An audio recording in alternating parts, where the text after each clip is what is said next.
Hello everyone, welcome back to my channel. Friends, আমি আবারও চলে এসেছি নতুন একটা ভিডিওর সঙ্গে।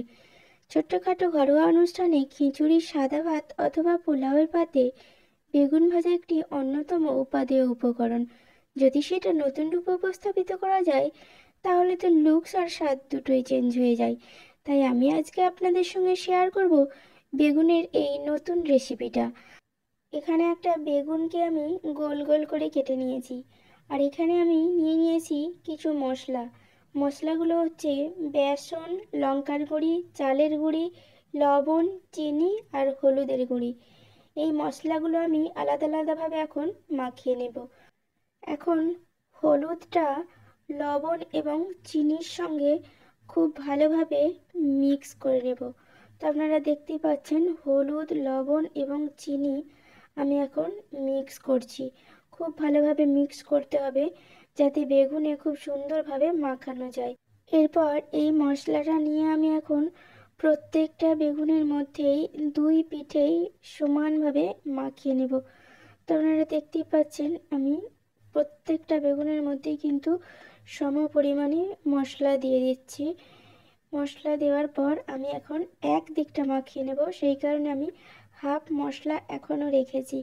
তো আমি এইভাবে হাত দিয়ে খুব সুন্দরভাবে ঘুরিয়ে ঘুরিয়ে পুরো বেগুনগুলোতেই লাগিয়ে দিলাম। আবারও উল্টো দিকে একইভাবে এই মশলাটা মাখিয়ে নেব।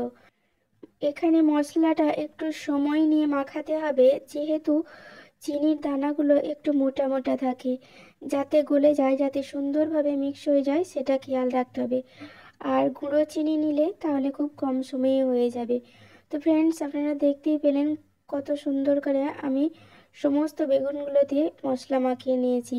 এখন আবারও লবণ, চালের গুঁড়ি, বেসন আর লঙ্কার গুঁড়ি আমি মিক্স করে নিচ্ছি। এটাও খুব সুন্দরভাবে মিক্স করতে হবে যাতে প্রতিটা উপকরণই খুব সুন্দরভাবে মিশে যায়। এরপর আমি এই মিক্স করা মশলাটাতে এই বেগুনগুলো এখন আমি উল্টে পাল্টে কোটিং করে নেব। কোটিংটা এমনভাবে করতে হবে যাতে বেগুনের স্কিনটা পুরোপুরি চাপা পড়ে যায়, তাতে বেগুনটা যেমন কম তেলে ভাজা যাবে, তেমনই আবার মুচমুচেও হবে।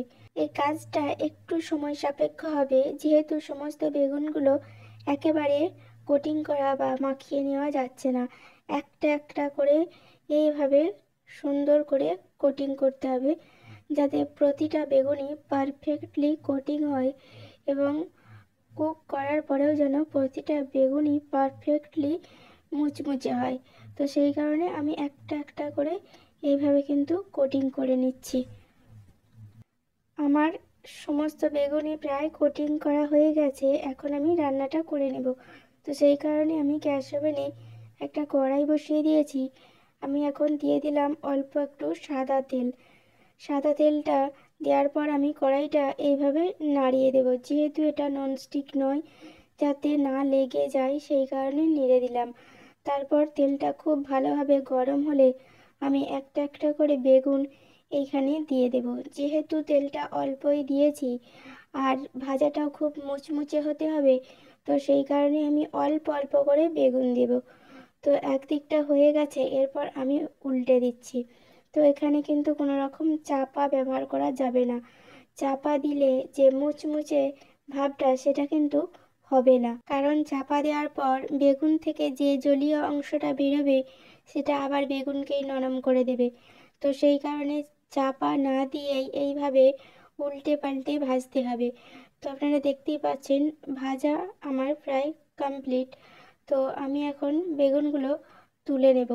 তো আপনারা এখানে দেখতেই পাচ্ছেন আমি তেলটা কিন্তু অল্পই দিয়েছিলাম, তারপরেও বেগুনটা ভাজার পরেও কিন্তু কিছুটা তেল এক্সেস রয়ে গেছে। এই বেগুনগুলো যদি নর্মালি ভাজা হতো, এই তেলটাও কিন্তু এক্সেস থাকার কথা নয়। এখানে যেহেতু অল্প তেল আছে, সেই কারণে আমি আবারও অল্প একটু তেল অ্যাড করেছি এবং বাকি বেগুনগুলো আমি একইভাবে ভেজে নেব। ফ্রেন্ডস, এখানে একটা জিনিস লক্ষ্য রাখতে হবে, গ্যাস ওভেনের ফ্লেমটা মিডিয়াম রাখতে হবে। লো রাখলে তেল টেনে নেবে, হাই রাখলে পুড়ে যাবে। তো ফ্রেন্ডস, আমার এখন বেগুন ভাজা কমপ্লিট। তো আপনারা দেখতেই পাচ্ছেন নর্মাল বেগুন ভাজার থেকে কিন্তু অনেকটাই ডিফারেন্ট লাগছে। তো এখন আমি একটু হাতে করে দেখিয়ে দেবো, তাহলে আপনারা বুঝতেই পারবেন। দেখুন কতটা লাইট ওয়েট আর কতটা মুচমুচে, মুচমুচে না হলে নরম হতো কিন্তু, দেখে সেটা আপনারা বুঝতেই পারছেন। তো ফ্রেন্ডস, কম তেলে মুচমুচে বেগুন ভাজার রেসিপি আপনাদের কেমন লাগলো অবশ্যই কমেন্ট করবেন। অবশ্যই বাড়িতে ট্রাই করবেন। যারা এই পর্যন্ত আমার সঙ্গে ধৈর্য ধরে থাকলেন তাদেরকে অসংখ্য ধন্যবাদ। সুস্থ থাকবেন, ভালো থাকবেন। আবারও দেখা হচ্ছে নতুন একটা ভিডিওতে, নতুন একটা রেসিপির সঙ্গে।